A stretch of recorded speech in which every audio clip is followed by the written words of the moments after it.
فلسطین کی آزادی کا مشن، یہودیوں کو قدم قدم پر دھول چٹانے والا، اکیلا ہی عالم کفر سے ٹکرانے کا حوصلہ رکھنے والا، پاک دھرتی کا ایک عظیم مجاہد، کفر پر لاوے کی طرح برسنے والے اس مجاہد کی طویل داستان سننے کے لیے چینل کو سبسکرائب کیجئے اور ویڈیو کو لائک کیجئے۔ چنانچہ ہم نے بھی مٹی کے ڈیلے اور پتھروں کو جمع کر کے ان کے درمیان جاڑ جنکار سے آگ روشن کر لی۔ اس گوشت کو تو میں ہاتھ بھی نہیں لگانا چاہتا تھا جو لایا گیا تھا، اور جس کے بارے میں یہ تصدیق نہیں ہو سکتی تھی کہ کون سے جانور کا ہے، لیکن سبزیاں اور پھل کھا کر پیٹ کا جہنم بھرا جا سکتا تھا۔ تمام تیاریاں جاری رہیں، بالکل اسی طرح زندگی کا آغاز کر دیا گیا جیسے دوسرے جنگلی لوگ کر رہے تھے۔ ہم نے انہیں ذرا بھی شبے کا موقع نہیں دیا۔ میری نگاہیں اطراف میں بھٹکتی رہیں، یہاں سے بھی اس عظیم الشان بت کے درشن کیے جا سکتے تھے جو ان جھونپڑوں کے درمیان بلند و بالا حیثیت رکھتا تھا اور بدستور آسمان کی جانب انگلی اٹھائے ہوئے کھڑا تھا۔ مجھے علم نہیں تھا کہ وہ بت روشن کب ہوتا ہے، آیا ہر رات ایسا ہوتا ہے یا پھر کسی خاص موقع پر۔ ایک پتھر پر بیٹھ کر میں نے اپنی نظریں بت کی طرف مرکوز کر لیں اور اس کا بغور جائزہ لینے لگا۔ پھر میرا ذہن بھٹک کر اسٹیفن براکوڈا کی جانب چلا گیا۔ یہاں اس کی رہائش گاہ کہاں ہو سکتی ہے؟ ایک بات تو ثابت ہو چکی تھی کہ براکوڈا انتہائی عیار و مکار شخص تھا۔ اس نے یہاں جس عمدگی سے اپنا جال بچھایا تھا وہ کسی عام انسان کے بس کی بات نہیں تھی۔ میں بہت دیر تک اس پتھر پر بیٹھا براکوڈا کے بارے میں سوچتا رہا۔ اس دوران میں اس بات کا جائزہ لینے کی کوشش بھی کر رہا تھا کہ قبیلے کے لوگوں کا بستی میں آنا جانا ہے یا نہیں، اور یہ اندازہ لگانے میں مجھے دقت نہیں ہوئی کہ قبیلوں میں آباد لوگ بآسانی بستی کی جانب آ جا رہے ہیں، ان پر کوئی پابندی عائد نہیں کی گئی ہے، اور یہ بات باعث اطمینان تھی، اور شاید اسٹیفن براکوڈا کی سب سے بڑی حماقت، کیونکہ کم از کم اپنی بستی کے اس حصے کو جہاں وہ خود آباد تھا اسے اجنبی لوگوں سے پاک رکھنا چاہیے تھا، لیکن ہر برائی کا خاتمہ کسی نہ کسی کمزور یا غلطی کی بنا پر ہوتا ہے۔ اسٹیفن براکوڈا اس بات سے مطمئن ہوگا کہ آنے والوں میں کوئی بھی اس حیثیت کا حامل نہیں ہو سکتا جو اسے نقصان پہنچا سکے۔ وہ ان کی طرف سے مطمئن تھا اور اس نے انہیں اعتماد میں لینے کے لیے ہر طرح کی آزادی فراہم کر رکھی تھی، لیکن یہی آزادی اس کے لیے مصیبت کا باعث ہو سکتی تھی۔ اوٹوکان اپنا مشن پورا کرنے کے لیے چلا گیا۔ وہ ٹہلتا ہوا ایک قبیلے کے لوگوں کے پاس پہنچ گیا تھا۔ ہم اسے دیکھتے رہے لیکن کوئی خاص بات نہیں ہوئی، اور اوٹوکان تقریباً 1.5 گھنٹے کے بعد واپس آیا۔ اس وقت شام کا جٹپٹا فضا پر مسلط ہو چکا تھا اور جگہ جگہ روشنی ہونے لگی تھی جو مشالوں کی تھی۔ مشالوں کی بو سے فضا میں چراند سی پیدا ہو گئی تھی اور ہوا اس ناخوشگوار بو کو ادھر سے ادھر اڑائے لیے پھر رہی تھی۔ اوٹوکان سیدھا میرے پاس پہنچ گیا۔ اس نے کہا، چیف، میں نے ان لوگوں سے بہت سی معلومات حاصل کی ہیں جو یقیناً آپ کے لیے کارآمد ہو سکتی ہیں۔ ہاں اوٹوکان، مجھے اس بارے میں بتاؤ۔ جس قبیلے کے لوگوں سے میں نے ملاقات کی وہ بہت دور دراز سے آیا ہے اور اس کا نام کازاٹا ہے۔ کازاٹا قبیلے کے لوگوں میں کچھ ایسے لوگ پہنچے تھے جن کا تعلق ایک خاص مشن سے تھا۔ انہوں نے کازاٹا کے لوگوں کو پیغام دیا کہ بونیکا میں دیوتا کا نزول ہوا ہے اور یہ دیوتا برکتیں نازل کرنے والا ہے، اور اگر اس کے حضور حاضری دے کر اس کے احکامات کی پیروی کر لی جائے تو قبیلوں کی تقدیر بدل جاتی ہے۔ کچھ لوگوں نے مخالفت کی اور کچھ لوگوں نے کہا کہ دیوتاؤں کی توہین ہمیشہ قبیلوں پر تباہی کا باعث بنی ہے، چنانچہ دیوتا سے برکت حاصل کرنا ضروری ہے۔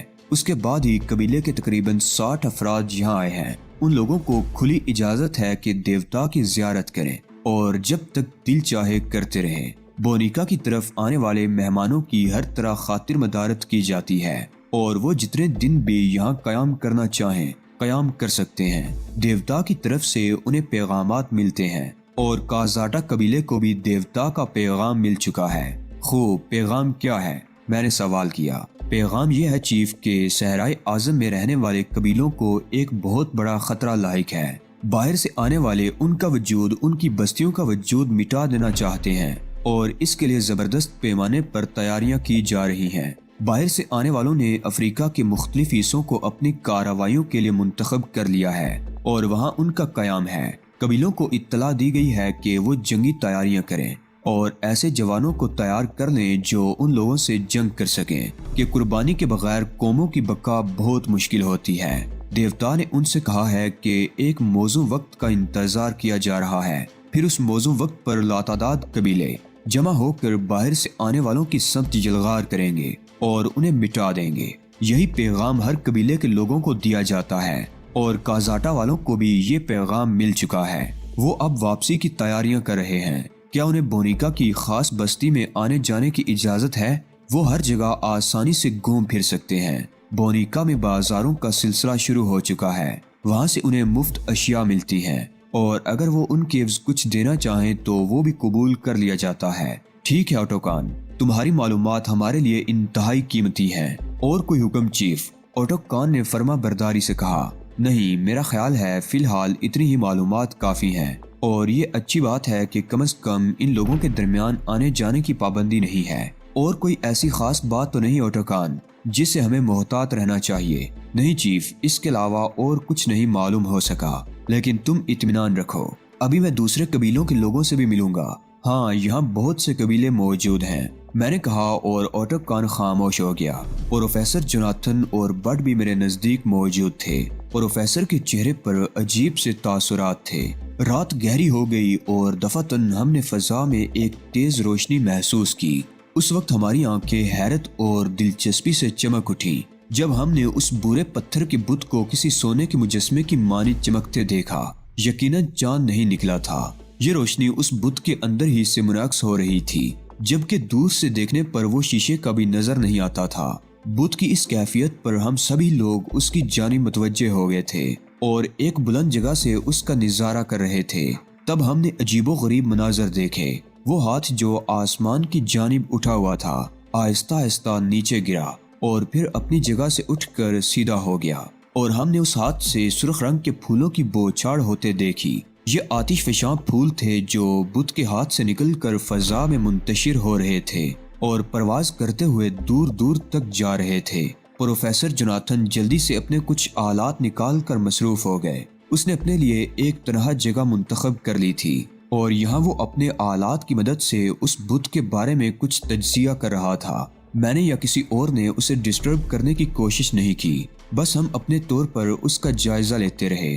بت کا ہاتھ تھوڑی دیر تک پھول برساتا رہا اور وہ سونے کی طرح چمکتا رہا۔ پھر ہم نے ایک آواز بھی سنی جس کا مفہوم دوری کے سبب ہماری سمجھ میں نہیں آ سکا، لیکن یہ اندازہ ضرور ہو گیا کہ وہ یقیناً کوئی انسانی آواز تھی اور اسی بت سے نشر ہو رہی تھی۔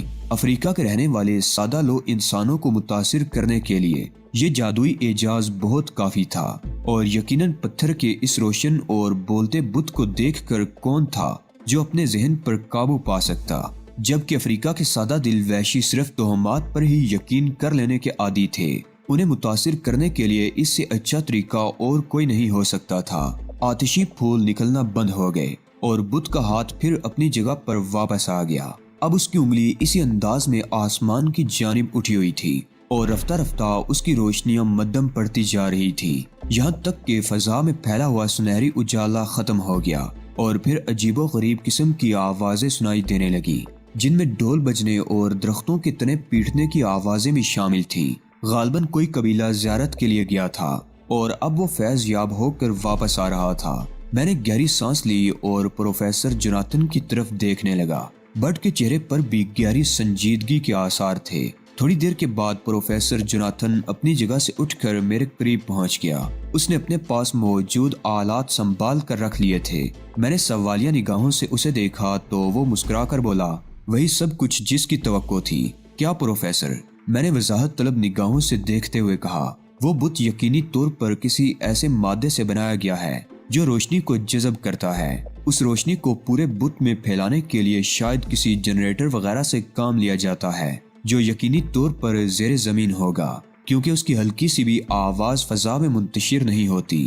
وہ آواز جو بت کے منہ سے نکلی تھی طاقتور سپیکرز کا کمال تھا، جن کی پشت پر یقیناً کوئی انسان رہا ہوگا۔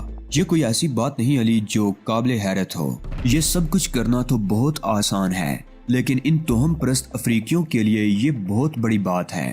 100% پروفیسر، 100%۔ یہاں آ کر ہمیں یہ اندازہ ہو چکا ہے کہ اسٹیفن براکوڈا کس طریقے سے کام کر رہا ہے۔ اب اس میں اپنے لیے گنجائش نکالنی ہے۔ آٹو کان کے بیان کے مطابق ابھی قبیلے تیاریوں کی منزل میں ہیں، ان کو پیغامات بھیجے گئے ہیں، اور یہ بات ہمارے لیے قابل اطمینان ہے کہ فوری طور پر یہ قبائل لائن آف کروزل کی جانب حملے کی غرض سے نہیں بڑھیں گے، بلکہ جب انہیں ہدایت ملے گی تب وہ اپنے لشکر بونیکا کی طرف روانہ کریں گے۔ بونیکا ہی سے ان لشکروں کو لائن آف کروزل کی جانب روانہ کیا جائے گا۔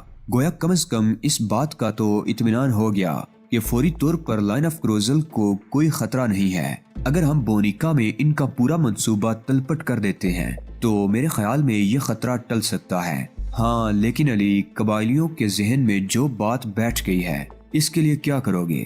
ہاں یہ سوچنے کا مسئلہ ہے، لیکن اگر یہی چمکتا ہوا دیوتا ان لوگوں سے کہے کہ افریقہ میں قیام کرنے والے ان کے دشمن نہیں ہیں بلکہ ان کے لیے دوستی اور امن کا پیغام رکھتے ہیں تو قبیلوں کا جوش ٹھنڈا پڑ سکتا ہے۔ پروفیسر جوناتھن پرخیال انداز میں سر ہلانے لگا، پھر کچھ سوچتے ہوئے بولا، لیکن سب سے پہلے تو ہمیں اسٹیفن براکوڈا کی قوت توڑنا پڑے گی۔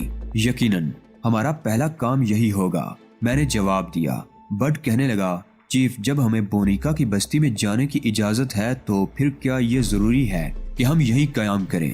یقیناً بونیکا والے اس کی اجازت نہیں دیں گے کہ ہم ان کے درمیان رہیں، اور پھر ہمارے وہاں رہنے کا کوئی جواز بھی تو نہیں ہے، لیکن ان سے دوستی تو بڑھائی جا سکتی ہے۔ میں تمہاری بات کا مطلب نہیں سمجھا، تم کیا چاہتے ہو؟ میں نے پوچھا۔ میں بستی میں جانے کی اجازت چاہتا ہوں چیف۔ بڈ، تم یہاں کی زبان صحیح طور پر نہیں جانتے، اس لیے تمہیں دقت تو نہیں پیش آئے گی۔ اشاروں کی زبان ساری دنیا میں سمجھی جاتی ہے چیف، اور ساری دنیا میں گونگے لوگ بھی ہوتے ہیں۔ میں ایک گونگا ہوں اور اپنے دوستوں سے اشاروں کی زبان ہی میں گفتگو کر سکتا ہوں۔ اگر تم اپنے طور پر اسے مناسب سمجھتے ہو تو جیسا تم پسند کرو بڈ، لیکن اگر اسٹیفن براکوڈا کے کسی بھی آدمی کو تم پر شبہ ہو گیا تو یوں سمجھ لو سارے لوگوں پر آفت آئے گی۔ میں کوشش کروں گا کہ ایسا نہ ہو سکے۔ یہی اجازت میں بھی تم سے چاہتا ہوں علی، پروفیسر جوناتھن نے کہا۔ گویا آپ بھی وہاں دوستی کرنے جا رہے ہیں؟ میں نے مسکراتے ہوئے کہا۔ ہاں کیا حرج ہے؟ پروفیسر جوناتھن ذہین اور سنجیدہ آدمی تھا، اس کی اس خواہش کو میں رد نہیں کر سکتا تھا۔ یقیناً اس نے کچھ سوچا ہی ہوگا۔ چنانچہ میں نے شانے ہلا کر کہا، ٹھیک ہے پروفیسر، اگر آپ لوگ یہ مناسب سمجھتے ہیں تو میں تو پہلے بھی اسے ٹیم ورک قرار دیتا رہا ہوں۔ میں کسی پر اپنی رائے مسلط نہیں کرنا چاہتا۔ اس سلسلے میں جو کوئی جو کچھ کرنا چاہتا ہے پورے اعتماد اور ہوشیاری کے ساتھ کر سکتا ہے۔ شکریہ علی، جوناتھن نے کہا۔ ویسے میں ایک اہم ذمہ داری آٹو کان یا اس کے کسی اور ساتھی کے سپرد بھی کرنا چاہتا ہوں جو انتہائی ضروری ہے۔ وہ کیا؟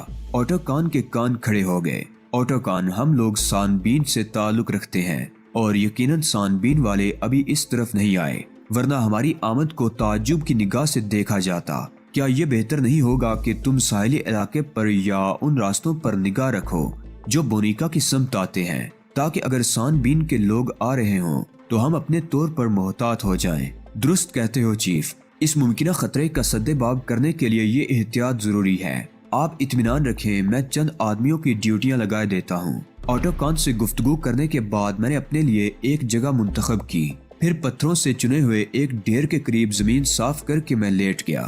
ذہن مستقل مصروف عمل تھا اور مختلف خیالات کی آماجگاہ بنا ہوا تھا۔ میں صورتحال کا ہر پہلو سے جائزہ لے رہا تھا اور کسی امکان کو بھی نظر انداز نہیں کرنا چاہتا تھا۔ اسٹیفن براکوڈا سے جنگ اب انتہائی اہم مرحلے میں داخل ہو گئی تھی۔ ہماری کوئی بھول یا غلطی ہماری شکست کا سبب بن سکتی تھی۔ رات کے کسی حصے میں نیند آ گئی اور صبح تک سوتا رہا۔ جاگا تو تمام لوگ اپنے اپنے مشاغل میں مصروف تھے۔ کھانے پینے کی جو اشیاء موجود تھی ان سے ناشتے کا بندوبست کیا جا رہا تھا۔ میں نے اپنے لیے چند پھلوں کا انتخاب کیا، اس کے علاوہ بھلا یہاں اور کیا مل سکتا تھا؟ پروفیسر بھی میرے ساتھ ناشتے میں شریک ہو گئے۔ میں نے بڈ کی تلاش میں نگاہیں دوڑائیں لیکن بڈ مجھے نظر نہیں آیا تھا۔ بڈ کہاں گیا پروفیسر؟ میں نے پوچھا۔ بڈ؟ پروفیسر نے گردن اٹھا کر ادھر ادھر دیکھا اور پھر چونک کر بولا، ارے وہ تو مجھے صبح سے نظر نہیں آیا، حالانکہ میں بہت پہلے کا جاگا ہوا ہوں۔ کیا مطلب؟ میرا خیال ہے بڈ یہاں موجود نہیں ہے۔ میں کھڑا ہو گیا اور ادھر ادھر دیکھنے لگا لیکن بڈ موجود نہیں تھا۔ بڈ کو ہر ممکنہ جگہ تلاش کر لیا گیا لیکن وہ کہیں نظر نہیں آیا۔ سب لوگوں نے پریشانی کا اظہار کیا لیکن میں نے مطمئن انداز میں کہا، نہیں پروفیسر، اس کے لیے پریشان ہونے کی ضرورت نہیں، وہ اپنی حفاظت کرنا جانتا ہے، ضرور وہ اپنے پروگرام کے تحت گیا ہے، مجھے بھی یقین ہے، لیکن ہمیں یہاں ایک ایک قدم پھونک پھونک کر رکھنا چاہیے، کیونکہ کسی کی ذرا سی بھی غلطی سے حالات ہمارے خلاف ہو سکتے ہیں۔